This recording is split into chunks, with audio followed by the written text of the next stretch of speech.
You know, a few months ago, I opined about how all of flydom, within all of flydom, how in all of the existence of flies, that the most famous fly would have been the one that landed on Vice President Pence's head during the debates with now Vice President Kamala Harris.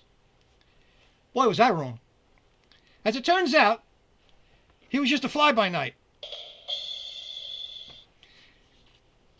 The fly I'm about to introduce to you has been terrifying children and freaking out grown-ups for over 70 years. And has earned its place in the Compound Eye Hall of Fame. So,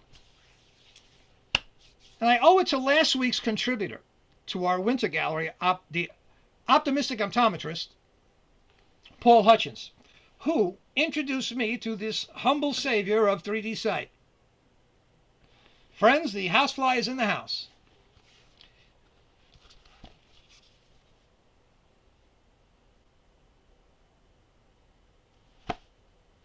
Now, actually, as a side note, well, this is a vectogram that is used to test stereopsis. So, if you were wondering.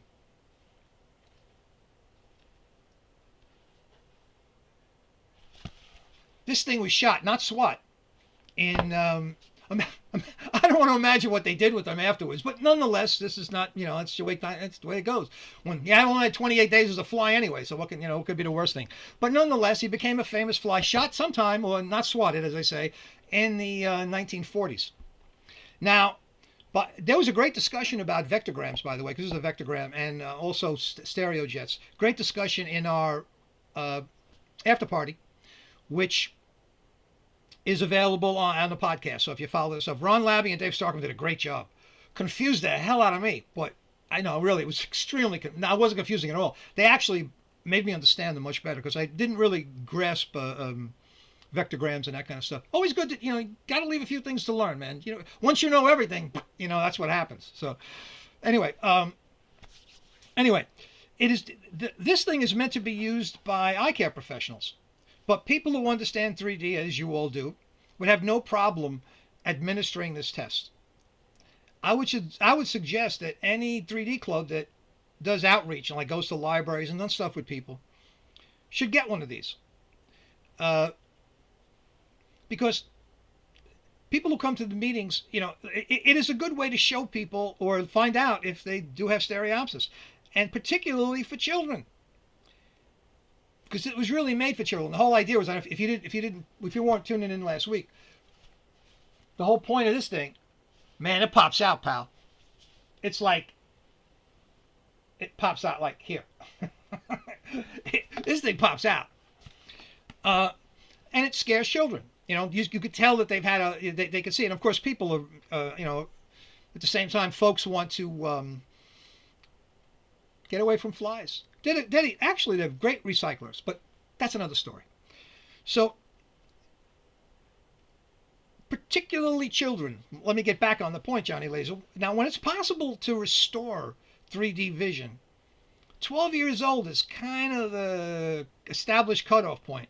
After that, the brain has accommodated in such a way that it's very difficult, not impossible, but really difficult to correct. It's a simple service that the 3D community is uniquely positioned to provide. And anyway, it's a cool vectogram. These are hard to find, so it's actually definitely a cool vectogram if you want to hang it on your wall. But as a side note, I had a very close friend and business partner that I worked with for over 50 years on many challenging projects. He was, I'm telling you, a mechanical genius. Figure out, man. Like I saved my bacon on more than one occasion. But back in school, he was ridiculed and was considered a low achiever. Why? Do I have to say? He had an eye problem that wasn't immediately picked up. I discovered that if I held a wire out for him to cut, he couldn't get to it. But if you put it in his hand, he could grab it. Because the brain accommodates. Now, I'm not going to go into any further detail with this train of thought, but you already understand the implications of stereo vision and not having it. It's not just a matter of looking at stereo cards and having fun. which we all do and go to movies, but it really can impact someone's lifelong occupation. We're going to begin with Rick Chomsky, who is the president of the Detroit Stereoscopic Society for the last 6 years and projectionist for the club. And he's also this year's, and he was last year's, workshop coordinator for the NSA 3D Con. And Rick, I'm going to ask you a few questions as we move through. What camera were you shooting with? This was an older picture. This was a Canon SX10 pair, a single switch with 2 leads for the USB ports. This one was shot with a Fuji W3, which is a great camera when you have lots of light. These pictures were shot at the Plymouth Ice Festival, and it's pretty well known in Southeast Michigan. And every year they create some kind of sculptures like this where you can peer through it and have your picture taken. And it's different every year, whatever they do. With this particular year, they had 3 Eskimos. Do you adjust the photometry in the W3 at all? Because that's a hard shot with all that white and everything in the background. It came out so clear. It does have, you can set the lighting lower than what the light meter, you can do that adjustment in it, yes. Who are the Eskimos? I have no idea. When I go to this show, I pretty much go by myself all the time. And so I shoot people that I don't know, which is kind of difficult in this kind of situation because the people that are with the ones posing get the best position for the photos. And there was a group of 4, and since 3 of them were in the picture, I stood next to the man who was taking it. But often you can't get centered very well because if they're with a crowd, they're the ones in the front. I have shot a lot of night pictures, and I love that period of time where it's dark enough to see the lights, but you still have light in the sky. Once it gets dark, all those tree branches are just all blackness in there. So I kind of like some light in the sky. This is a pair of Canon G15s, stereo data maker, excuse me. This was about 5 years ago. And I've had some pretty good comments on this shot, mainly because the depth of field goes from that little sign in the lower left-hand corner all the way to the buildings in the back. And there's no people blurred. I think I got lucky that people were just not moving at that time. But it's difficult to get a shot like this in low light.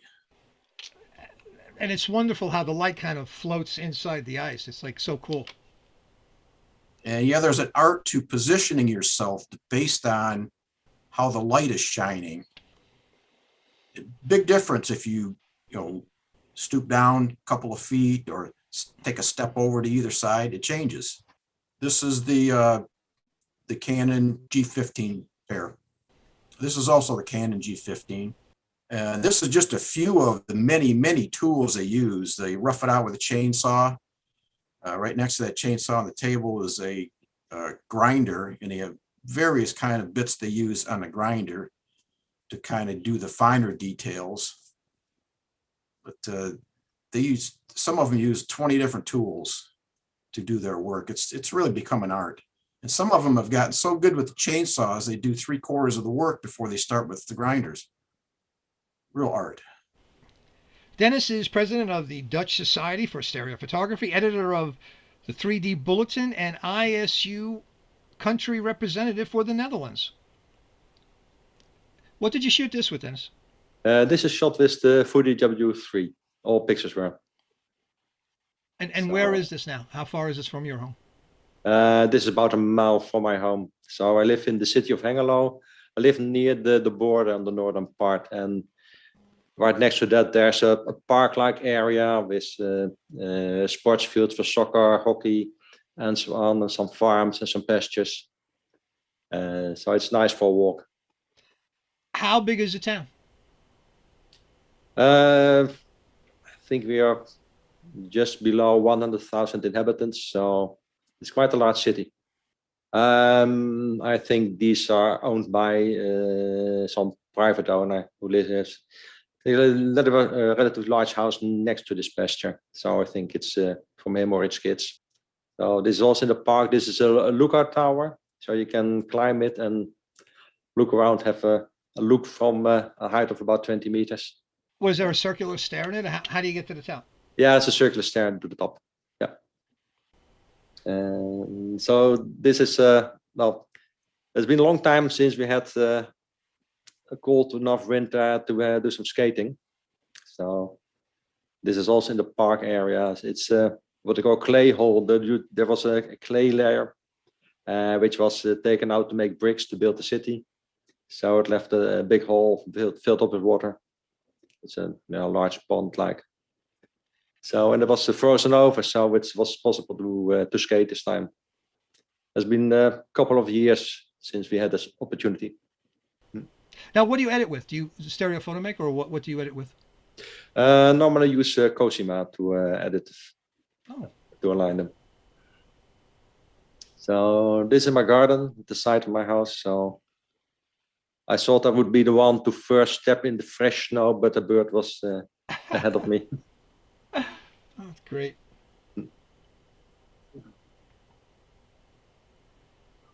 So, and this is the at the back of my house in the garden.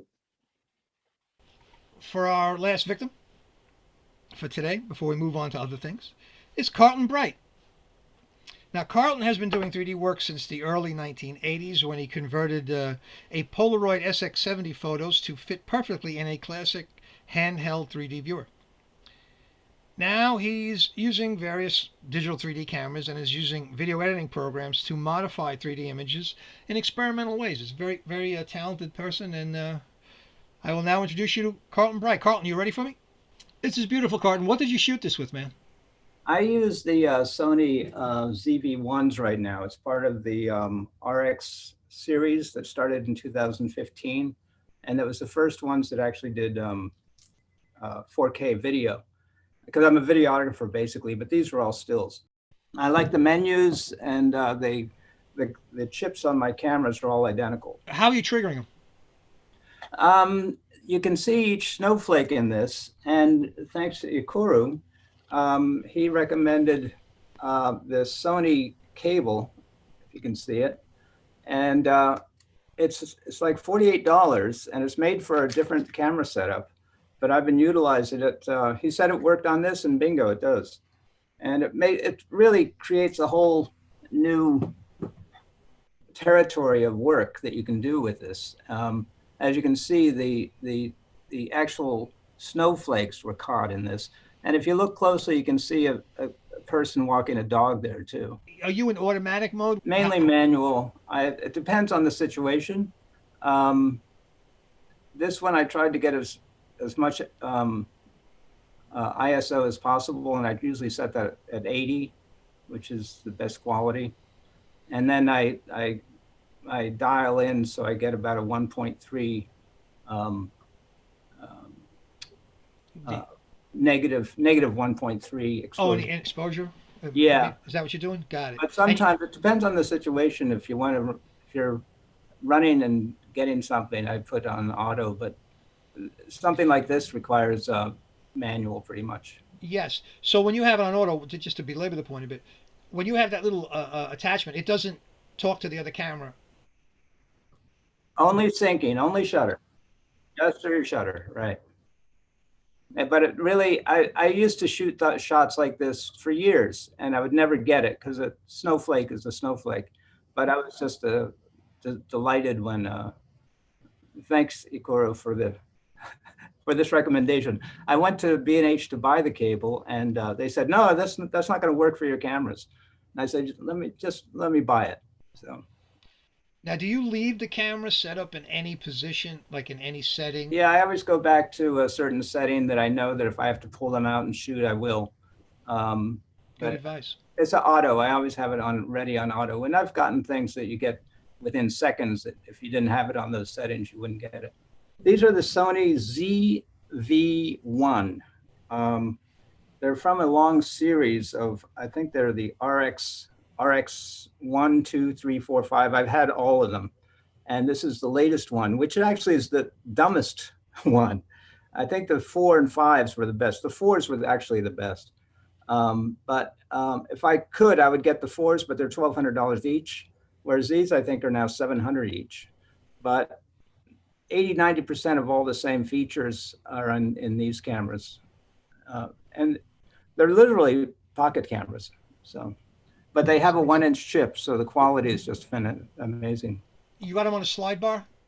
Yes, I have them on a slide bar. Tell me about this picture before you got run over. I was coming back from, I think it was December 17th. We had a big snow, and it was absolutely gorgeous. It was right at twilight. And the whole city was magical with this. It was coming down, and I was walking back, and I still had the cable on. And this was a cabled shot. What I like with stereo optical is when you see something that you rarely can get even with a regular camera, to be able to get it stereographically is just Changes everything. Yeah. Those mounds of snow would have been nothing. They look so delicate and great. They, on a 2D shot, they would have been kind of cool. But that, and even what's in the headlights of the car is just beautiful. You know, it changes everything. I took about 15 or 20 at that corner for about 3 or 4 minutes. Mm-hmm. And this was probably, without question, the best one, because you have to get the lights. And most of the people on this Zoom meeting, I'm sure, have staked out a place to get shots. And this was a couple of minutes before I got this. Great, thank you. And this was a little complicated to look at, folks, but you know, it explain. It has a great background. Go ahead. There's a reason I'm doing a series, and I call it the Ranger series, and it's named after the Ranger program, the Lunar Ranger program in the early 60s, where they sent a satellite to the moon, and it literally crashed directly onto the moon with the idea of taking photographs as it went in. And it was going like 10,000 miles an hour when it finally hit, but it was taking shots all the time.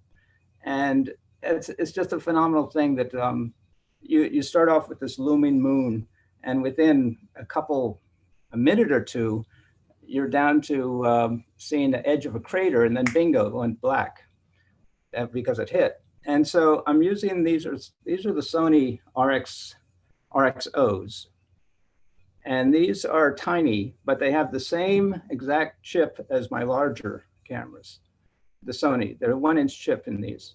And as you can see, I can get much closer with these. And this one was actually taken manually, where I only moved the set about a 1/4 inch to get the one shot to the other, because I was only a couple inches away from this thing. And this was a big snow pile from a snowplow. And it was melting. And I got a wide shot about a block away. And then I took about 8 or 10 coming into this very small niche within this big giant pile. And this is the last shot before the end. This one looks so great too. I guess the things are wet because it literally looks. Or did you do some photoshopping? Tell us. Go ahead. Oh, no photoshopping. Photoshop I used to do back about 10 years ago, but now it's like a super tanker. I can't figure it out. And so I leave this up to Stereo Photomaker, and I just let it do the lining up. But this is actually the same night as that one with the blowing snow on the street. And this is earlier twilight. But you can see it was a magical night, and the snow was coming down, and I was out for maybe 2 hours with the cameras. Well, tell people, because not everybody knows where this is shot from. Just explain for a moment. Okay, there's a place right across. This is the Williamsburg Bridge you're seeing, and it's going into Manhattan right now. This is the old Domino factory, Domino Sugar, and this is part of the Domino Sugar building. And they made a, quote, park out of the front of it. And this is these large tanks literally had sugar syrup, I guess, part of the big compound that was known as the Domino Sugar Factory, which was humongous. Anyway, they've made it a park, and you can see the lighting on it and everything. But anyway, it was one of those, there was lights, there was color, there was still some light in the air.